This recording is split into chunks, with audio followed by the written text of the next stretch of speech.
The wonderful world of whales, okay? And probably a lot of you have seen, hopefully, whales in the ocean and looked at them and said, magnificent. This class, they're proposing that all of you look at and say, there are things that happen in the world. Can you go behind them? Yeah, I can do that. How's this? Okay. There are things that happen in the ocean. And how many of you remember Jacques Cousteau? Okay. When you look at Jacques Cousteau, what did he try to do? He tried to inform, he tried to tell the world that as the health of the ocean declines, the world declines. Okay? And so consequently, now you're taking Jacques Cousteau's thoughts and molding them into this class. This is what we're going to do. Okay, on the class schedule, April 3rd, we're going to have an introduction to what whales really are, where they came from, and where they are today. And then we're going to have the types of whales. Believe it or not, there are 89 species of whales today in the ocean. At one time, there were 140. All right, so we've lost quite a few. Then, as we go into the continuation of whales, we're going to be then talking about the migration of whales, the birthing of whales, the feeding of whales, the various threats, the Japanese whaling, the Russian whaling, the, shall I say, the Navy's sound system that they use in the ocean that have killed a tremendous number of pilot whales, plus other types of animals. Then the economic value, and until you start looking at how much, say, the whale provides back to the economy of countries and cities and states, etc., you don't really realize what they do, but people do spend a tremendous amount of money going on vacation to watch the whales. Hotel rooms, food, the trips itself, the knowledge that they gain, but most importantly, that thing that you feel inside. I'm going to give you a little anecdote, okay?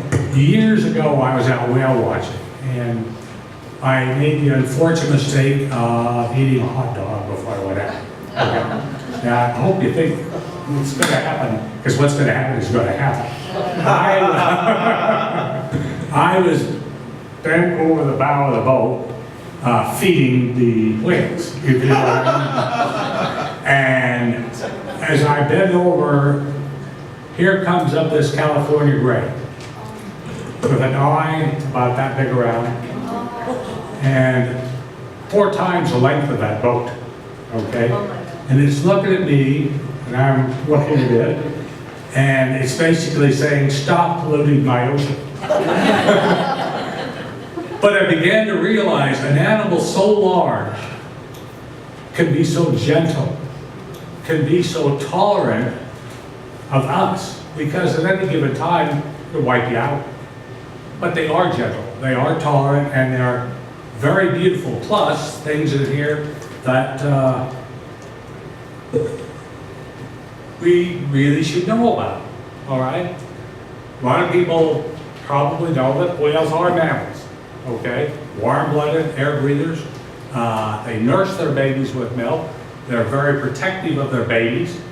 The whales range from the smallest, 3 foot, to 100 foot long.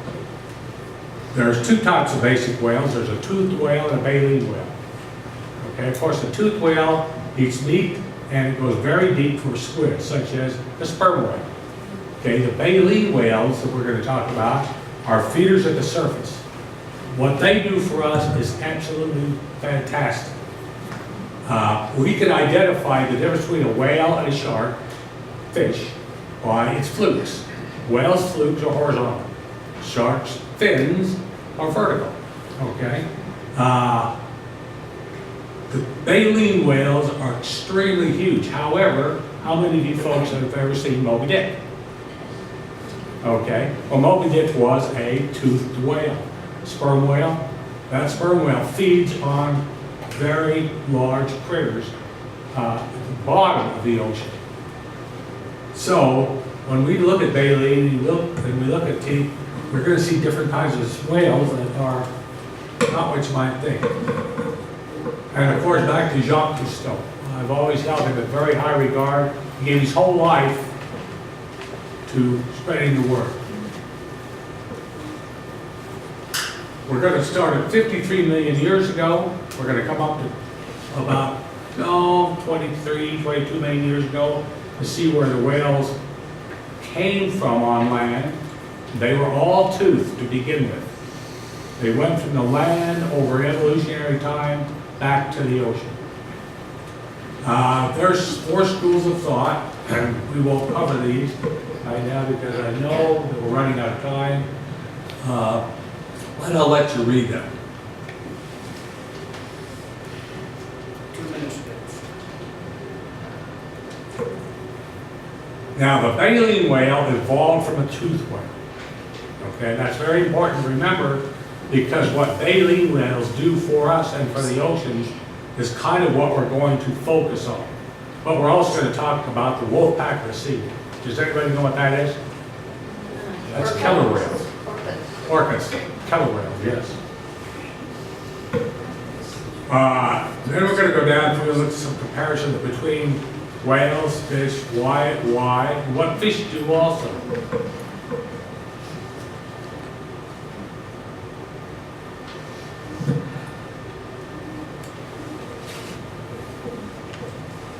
And then here's a picture of some of the whales we're going to be talking about. We'll help Dennis get some bigger pictures for his class. Okay, so the life cycle of a whale, they give birth, and what's really unique is if you draw a line across the equator, the southern whales go to Antarctica to feed, the northern whales go to our Arctic waters to feed. They never meet each other. Okay? They never meet each other. So when the southern whales are feeding, the northern whales are now birthing, and vice versa. Okay? In a pod of California grays, the baby's born, it's nursed, it also stays with the pod for life. And of course, you know, when you take a whale from baby to 10 feet to 35 or 40, there's only been one whale ever in captivity. There was a California gray, and they had it at Marineland. Marineland kept this whale for about a year until it got too large for the tank it was in. They took it back out, released it in the ocean, but in the process of human interaction with the whale, the minute its trainers got in the water, it was right there to love them, right there to play with them, okay, and right there to be fed, by the way.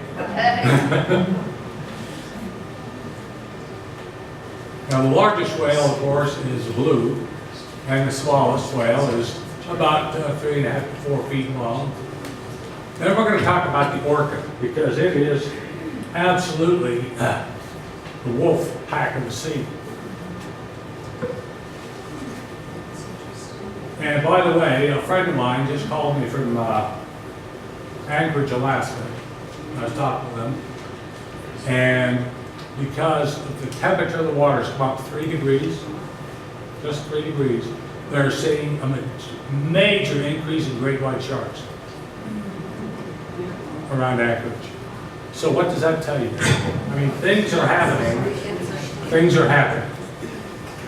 And whether you live, whether you like it or not, this world is still evolving. Well, then we're going to talk about the beautiful whale song, how they talk, what they do. Then the threats, well, harvesting in the name of science is what the Japanese do. The Russians just harvest them and eat them. The Navy experiments using sound or ultrasound. Capturing whales, I have a hard time with that. Because if you remember Kiko, okay, I'm in that close to that whale. Eyeball to eyeball. When they put it back into the ocean, it died.